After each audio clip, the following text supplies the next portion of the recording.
Join us today as we finish leaf pruning this lovely beast of a Japanese maple. Join us.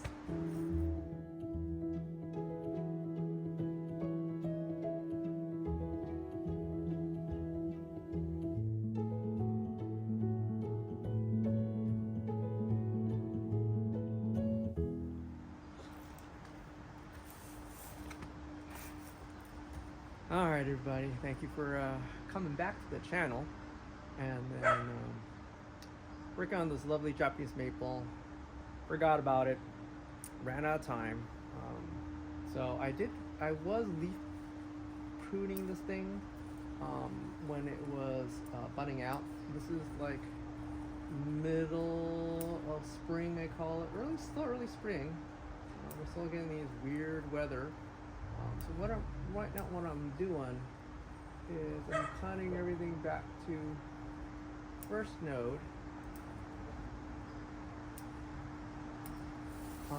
on this guy. So a lot of these extensions have gone as far as they could because I missed that window, and that window is going to be really tight. Depending where you live and how much time you put into your Japanese maple. Of course, the more time you put in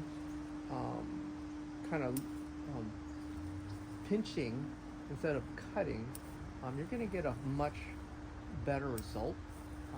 This is just me running out of time.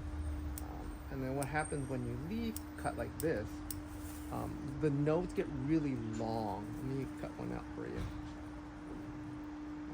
So I'm not sure you can see that, but these nodes get longer the longer you wait. So even though it's short here, it's still about a good quarter or half an inch of growth. If you can minimize that, you're gonna have a much tighter bonsai. Only problem is when you have a lot of trees like I do, you're gonna run out of time. So you're going to be really selective of which tree you want to do that to. Of course, you only want to do this to trees that you are in that refinement stage. You're no longer growing it to grow it out for thickness or for recovery, for wound heals, things like that. You wouldn't do this particularly because this will slow down that growth. And that's the whole point. You want to get those inner nodes as short as possible. Honestly, I'm not sure how professionals do this because one tree is gonna easy take you a couple hours to just even leaf cut, and then that's not me going back to cut. This is way too much foliage. I would go back and prune every other one because it comes in. They always come in pairs. They're opposites, not alternating. So they're opposites. So I would cut one of them off. So you have a little more light penetration, and you have less dieback in the center. I'll probably do that in about, not right now, just because they're still barely hardened off. I don't want to stress them just too much a little bit, but of course the more light you can give these guys, the more disease resistant, the more air it runs through. You get better back growth. You get a lot of benefits to open this guy up. So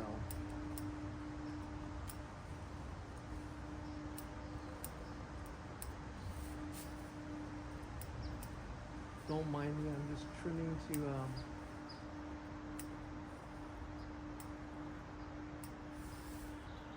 I'm trimming to shape right now also, so don't mind me. Nice part about having a bigger tree like this is you get a little more leeway. You do get that much longer inner node growth, which is not ideal.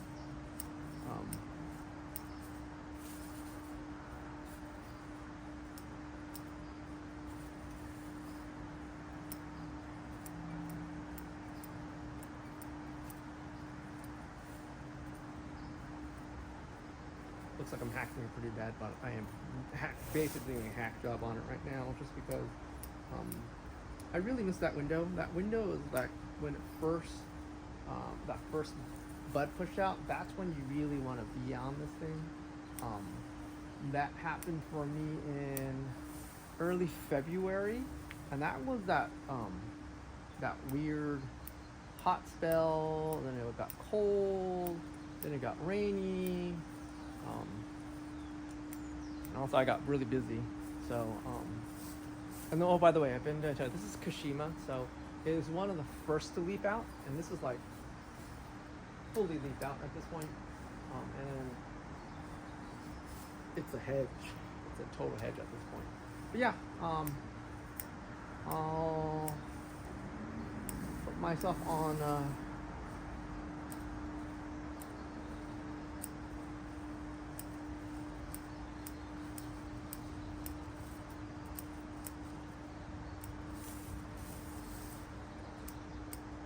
I think this whole section there, it doesn't even look like I did anything to it.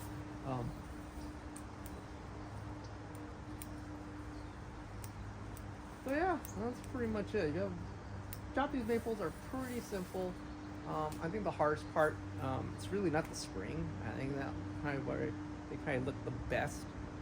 It's fall where we get that that Santa Ana winds here in Southern Cal. That there's really dry winds. And then right now during this season, we get that really hot, cold, sunburn. You can see some of these are sunburned already because we got that one day of 90-degree heat here. That didn't help. So, yeah.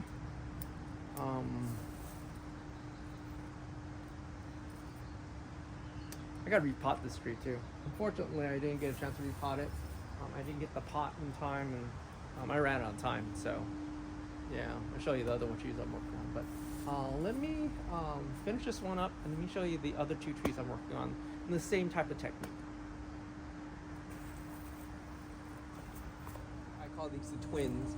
They're very similar in growth habits. This is Shishi Ohime, and this is Korehime. So habits are very similar. This one keeps its red tips a lot longer. This one actually goes green a little bit faster. But this guy is kind of unique. So I usually for the Kotehime, I actually let it bud out just because the leaf is always so small, and it's hard to keep the top. The top is actually pretty weak. The lateral growth is actually the strongest part. Same thing with this variety, works the same way. I like to just hedge cut this, believe it or not. I actually go back and I'll, if I get really lazy, I would just hedge cut it, just because it's so vigorous in growth.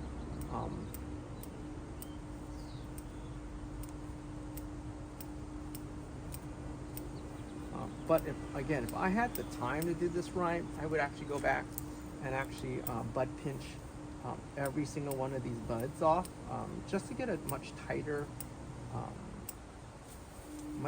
growth habit.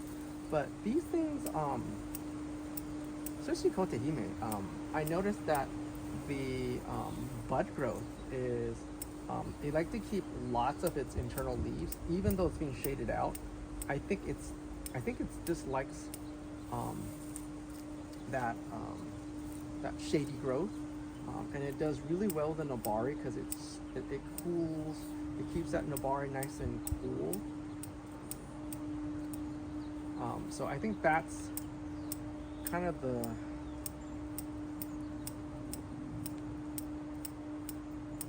habit for this guy.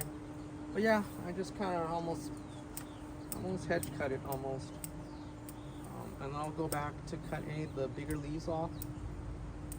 Again, we're trying to encourage that inner growth as much as we can.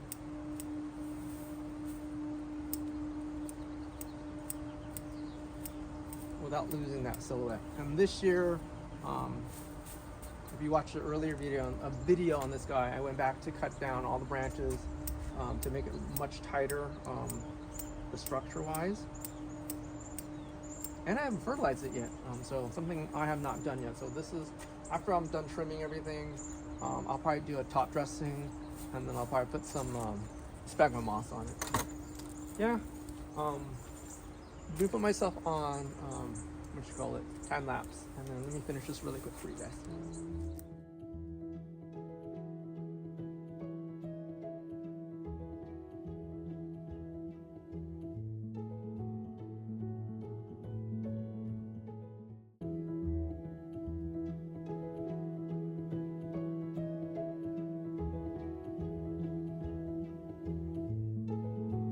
The first step of leaf cutting that I usually do, and this is just to get it when it gets a little out of control like this. I kind of do a quick trim, and that just knocks off all that top growth off, and then it leaves this like really round silhouette. What I do next is I'll wait about a week or so, and I'll come back in and start trimming the negative spaces, so where the delineation of branches, I'm going to start trimming around that so that you can see this a little more of the inside portion of it, and that's when I'll go back and I will individually cut off all the bigger leaves, but mainly it's to get that negative space, and that was really the hard part. I usually like doing the negative space, surprisingly not during winter time, just because I can see where the branches kind of lie, and I can remove certain branches in certain spots, just to give that negative or delineation of this mass of growth. Same thing happens with this guy. This guy's a little weaker, I think because the sprinklers hasn't been going on, just because it's been raining on and off.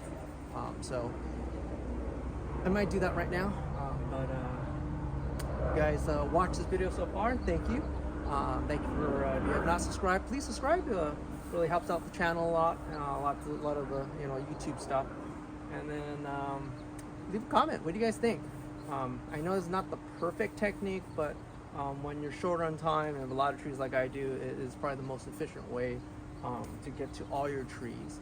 This is probably why you only have so many trees to do what, not this many, but maybe when I retire, I can handle all these trees. But if you guys like the video, like and subscribe, and I'll see you guys next time. Bye-bye.